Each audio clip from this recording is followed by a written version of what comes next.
All right, for Revelation chapter 5, verse 10, from a futurist and historicist perspective. I'll put these together because generally speaking, they would interpret this the same way.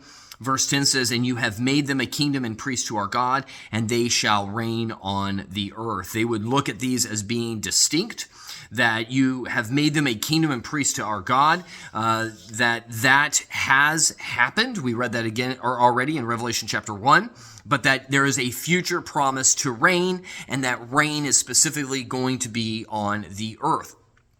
While they would agree with the idealists and the preterists that there is a future reign in Revelation chapter 22:5 in the new heaven and the new earth, they would probably largely say that this is not speaking of that because it's talking about on the earth.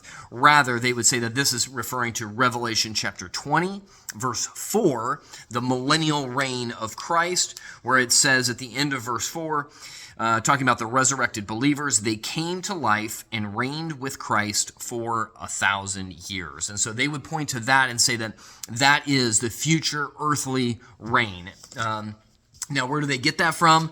Support-wise, Matthew chapter 19, verse 28. Jesus said to them, "Truly I say to you, in the new world, when the Son of Man will sit on his glorious throne, you who have followed me will also sit on 12 thrones, judging the 12 tribes of Israel."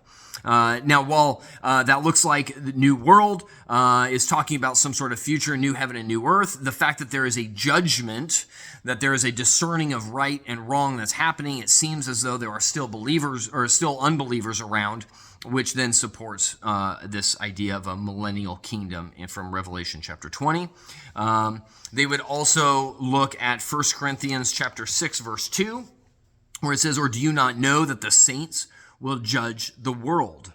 And if the world is to be judged by you, are you incompetent to try trivial cases?" And so in explaining that, like, we shouldn't be suing each other, rather he's going like, you as believers are going to be judging the world. And then we see a similar promise in 2 Timothy where he explains our endurance. And he says, if we endure, this is 2 Timothy chapter 2, verse 12, "If we endure, we will also reign with him.